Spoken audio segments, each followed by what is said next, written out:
Good morning, everybody, and welcome back to the podcast. I actually have quite a bit of progress for this time. I have one finished project. I have a new project that I've started, and just some little bits and bobs to talk about. I do have some new items. A couple of them are new skeins of yarn I needed for the new project that I'm talking about. So I'll show you when I get to that, because it's under what I got here. So I'll show you that later. But I did grab a couple things of fat quarters. They were on sale for 50 cents. Of course, these are the 4th of July ones. So I got the little donut ones, and they're all 4th of July themed, frostings on them. So I grabbed that. And then I hadn't made up my mind yet, but I did get some linings for each one of these, so I don't know which is going to go to what. And then this one has little pinwheels on them, and of course they're red, white, and blue, 4th of July themed. But I thought they were really cute, and they're 50 cents a piece. So for the lining fabrics, I got a red one and a blue one, and they both have white stars on them. So I don't know which is going to go to what, but I think I'll figure that out later. So I'm thinking that probably looks nice. I'm not quite sure what I'm going to do with them, whether I'm going to make tarot bags out of them or project bags. I still have all of those project bags that I made over the winter. None of them sold yet, so I'm not quite sure exactly what I'm going to be doing with those. So those are my new items.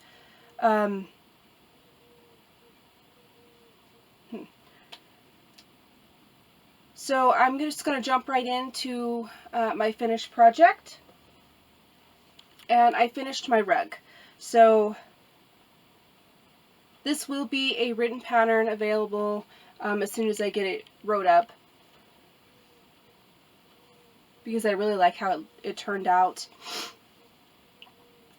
And keep in mind, this rug is the size it is to fit in the space that I needed for my kitchen sink.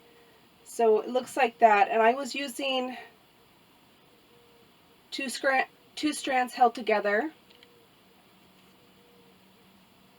I really like how it turned out. I know I was talking about how I was going to make a back panel and seam it all together with that piece of foam that I am currently using right now at my sink, but this is so thick and cushy, I don't think that I'm going to need to do that. So I just decided just to do the one panel, and I think it's going to be plenty cushy enough for me to be able to stand on. So when I filmed last time, I had made it to this stitch marker, so I only got this portion done. So I finished all of that all the way to here. So I did not measure it. I meant to do all that before I came out to film and completely spaced it. I was using all of the green scrap yarn that I had caked up. So I was using that with Crafter's Secret, and this is a color Jelly Bean, and that's how much I have left. Ugh. So this is how much I have left. Not much. I probably could have done another row, but it was, you know, the length that I needed it to be. So I wound up using 2 skeins of this and 2 wound cakes, almost. So this is what I have left of the second cake.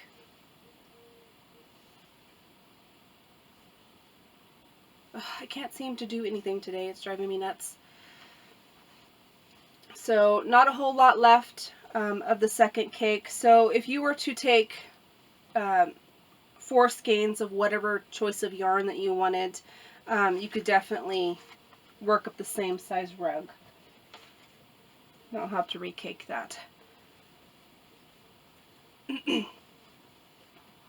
So like I said, I'm very pleased with it, and I held those 2 strands together, and it made it work up, you know, really fast. I've already seamed in all my ends and everything, and the way that I chose the cakes, when I wound up the cakes, I try not to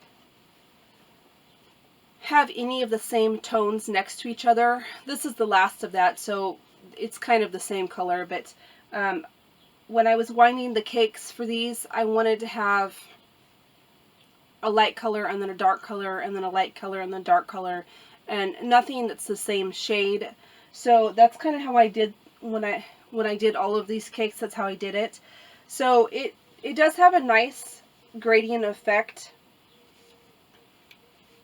I started the second cake on this panel right here, and I actually had more of this, but I cut it because I didn't want, I had quite a bit of this certain color wound, and I wanted to be able to get into these other colors to be able to end it off. So I did a certain number of rows for this color, and then I just cut it and pulled that section out of the cake and then moved on to the rest of the colors. So I'm really liking it. I've been pretty excited to be able to get it, you know, in the kitchen. So happy to have that done, and it worked out fairly quickly. We've been super busy, but I specifically set time to be able to sit down and crochet, and every time that I was able to have a few minutes, I would try and at least do a row here and a row there, and I think that that is really made a difference with my elbow pain, because normally I would just sit there and crochet all day long, but I can't do that anymore. So I think by doing it in little spurts, I'm able to make more progress on what I'm working on than what I have been. So, because before I would crochet as many hours as I possibly could, and then I wouldn't be able to crochet for the rest of the week. So doing it in little spurts, I actually had a subscriber give me that idea. She said that she suffers from carpal tunnel, so she has to do it in little bits at a time. So I decided to go ahead and try it, and it significantly has helped. So I think it's been, I have no idea, a little over a week, 2 weeks since I podcasted last, and I haven't had a finished project done in that amount of time in quite a long time. So I'm very proud of myself. Even though I was holding 2 strands together, I managed to get the rug done and make, you know, quite a bit of progress on my new project. So I'm pleased with it. So that's that one, and then on to the next new project that I've started, which I talked about at the beginning of this year. It was part of my goals for this year, of the certain projects that I wanted to finish before the end of the year. It's July. I finished 1 sweater so far, and I'm, you know, at least pleased with that. I'm trying to figure out what I want to do for the second sweater, because I do want to get that second sweater done before the end of the year, and I believe I had 1 dress and 2 skirts. So this is, sorry, my throat's getting a little dry. So this is the first skirt that I wanted to attempt, and it's covered in dog hair. I can't have anything without Trigger's dog hair over everything. So this is kind of a vintage design, and I seen a modern picture of it that has a little bit of a twist on it. So I'm just kind of making my own pattern off of this picture that I seen. So it's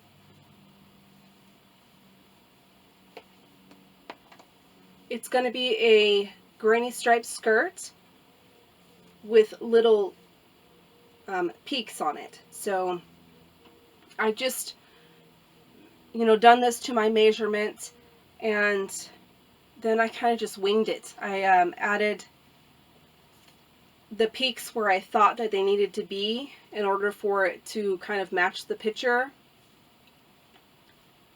So it has little matching peaks on both the front and the back. So both sides are the same. And then I'm changing color every row, which is kind of be a pain in the butt when I have to go back in and sew in all those ends. I am just tying it off. This is a piece of clothing. You guys know that I don't have a problem with tying knots into my garments, especially when there's so many new joints. I know a lot of people would think that I'm crazy for that, but I'd rather have a couple hidden knots here and there than me having my garment fall apart when I'm wearing it. So that's what it's looking like so far. I'm not sure whether I'm going to need to put elastic in the top with all the weight of the rest of the skirt, but we'll see.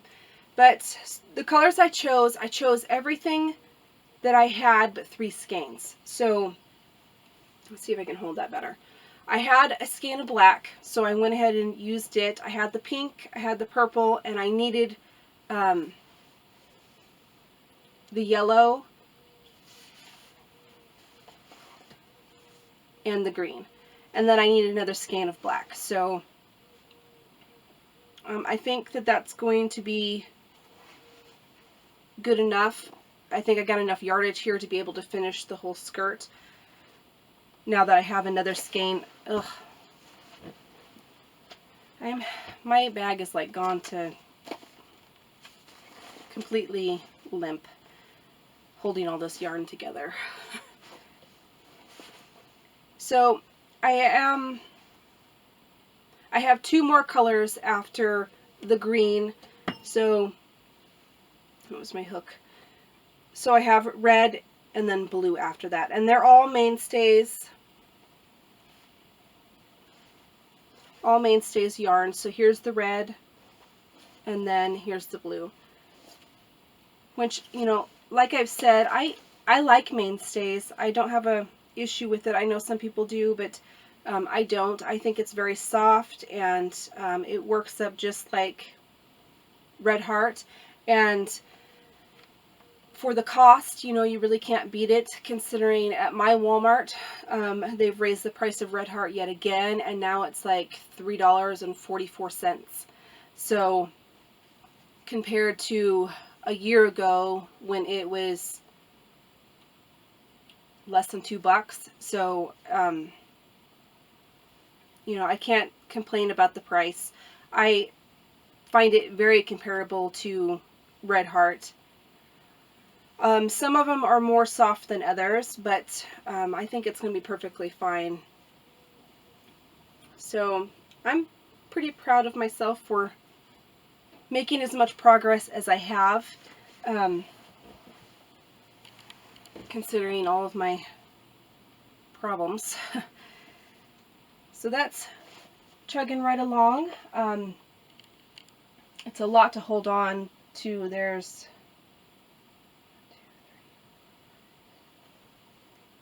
7 skeins of yarn that I have to try and work with. I think I'm going to have to get a better bag. Maybe change out one of my other ones, or maybe get one of those collapsible tote things that I have sitting around. But that is all that I've worked on this week, yarn-wise. I have been working like a mad woman trying to get all of my patterns written up. I think I managed to get 6 written up, and now I just have to get pictures taken of all of the items to go with the patterns. So the actual word of the pattern's done, just not the pictures. Because for the life of me, I don't know what happened to all of the pictures that I have taken when I did all the tutorials. I think they may have got lost when our computer crashed. So I'm going to have to go and take pictures of the items that I still have, and if they were given away as gifts or whatever, I'll have to make new ones for the patterns. So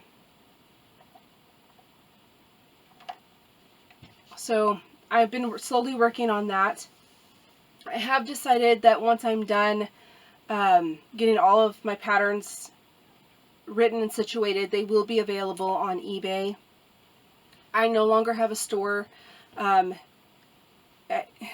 Nobody seemed interested in having it, and I'm not quite sure that the site that I was using gets a whole lot of traffic. So, and Etsy just charges too much. I try to keep my prices very reasonable for the items that I make, and when you're having to pay a high price on, you know, their cut, that's not really worth your time. So all my patterns, once they're available, will be available on eBay, and those links will all be in the description box when it's ready. I did have some that I'd already had pictures for and tried to post, and eBay wasn't liking my pictures for some reason, so I have to retake pictures of everything. So I've been spending a lot of time on that. I have been looking for, you know, the next patterns to do, so I've decided to have a big pattern or a big project, and then in between do smaller projects. So I think the next one I'm going to be doing is this one right here, and what is it called? It's called Sweet Crochet Sugar Skulls, and I found it on Red Heart, I believe. Yeah. I just think they're cute, and my daughter really liked them, and I am over all of this crazy weather we've been having and ready for fall. So moving on into Halloween stuff. And then the next one after I get done with the sugar skulls will be this one, because my daughter asked me to make it for her to give to her cat for Christmas. So this is the one that I found, and it's the Jingle Bell stockings, and they're the little tiny stockings that you make to put like little gifts in, or candy, or you can put them on your table settings. So she asked me to make this for her so her cat can have a stocking, because she's got a cat in the last 6 months, so, and he doesn't have a stocking. Yes, we're those weird people that have stockings for our animals. But I found this one, I thought it was really cute. It seems really simple. I just got to figure out what color she wants for him, and then I'll make it. So those will be the next two smaller projects that I'm going to be working on. I am trying to figure out my next sweater. I was trying to go through my Knit Crate yarn that I have, because I have collected quite a bit now, and I have not hardly used it on anything. But I don't think there's enough yardage to do a top here, so I think I'll have to try and figure out something else. The problem with Knit Crate is they're so random. You can have something that kind of is the same color scheme but not the same weight. I think that, you know, pretty much the wools will be fine together. I'm not a wool person, so I don't really know. But I don't think there's enough yardage maybe to knit one, but not to crochet one. So I'll have to figure out something. But yeah, I was trying to figure those out, and I had several others that I thought might work together, but I don't think they're going to, because the sizes are different. The yarn weight's different. So I have a design for my next sweater in mind. It's one that I've had in mind for a while and just haven't done, but I think I'm going to have to buy the yarn for that, because I don't have at least 4 skeins of something to be able to make for that certain project. I want to try the Red Heart, what is it, ombre. I've seen a couple of those, and I should have grabbed them before the prices raised, and I didn't do it. So I want to figure out the yardage on that and maybe use that for it. So I think that's all I have for you this week. Oh, before I forget, all of the winners from the giveaway got back to me except for one, so I will be drawing a new winner. There weren't many postings on that video, so if you made a, if you answered my comment, you have a pretty good chance of winning the pattern. So I will be doing that in either today or tomorrow, and I'll just redraw a new winner, and then I'll just post the winner in a video just like I did last time. So, I'm going to be doing giveaways of my patterns every so often now, so definitely keep in tuned, because sometimes they may be announced and sometimes they may not, so you'll just have to wait and see. So yeah, I did want to let you guys know that one of the winners didn't get back to me, so somebody else has, a chance of winning. And how that worked is you email me, saying who you're the winner, and then I just email you the PDF. So I think that's it. So I'm going to go ahead and go. I hope everybody's having a good summer. Ours has been crazy busy and crazy weather, and yeah. So I know that I'm not the only one that's not liking this weather. I know Randy from Randy's Random Ramblings is not liking it either, because she lives on the coast and I lived more kind of central of, in the center of the state, sort of more closer to Spokane than Seattle, more in the desert part. Normally we're like 100 every day here, 100 plus by this time. We're sweltering hot, and it has been completely overcast, and we actually got rain, was it yesterday or the day before? But it's also kind of in this weird, I don't know, it like I say, it wants to rain, but it wants to be hot too, so it's making it super humid, and it's just crazy. Randy and I were talking about it earlier, or she had messaged me and I messaged her back this morning, because she was asking, because she knows I live on the other side of the state. So yeah, I think it's colder on her side than it is my side. So I don't know, it's weird. I have the feeling that we're going to be in for a very harsh winter because of all this strange weather we've been having. But yeah, and we got a new boat. Our boat motor got some serious issues to it, so it's going to cost more to fix it than it would have before. So my husband got a free boat from someone, and then we didn't realize it had as many problems with it as it had, and so we're completely having to remodel the whole thing, and then he has to do motor work to it and all of that. So that has been taking up every second that he's home. But with all of that and still making the progress that I have, I'm very proud of myself. So yeah, like I said, I hope that everybody's having a good week and a good summer, and I will see you next time. Bye.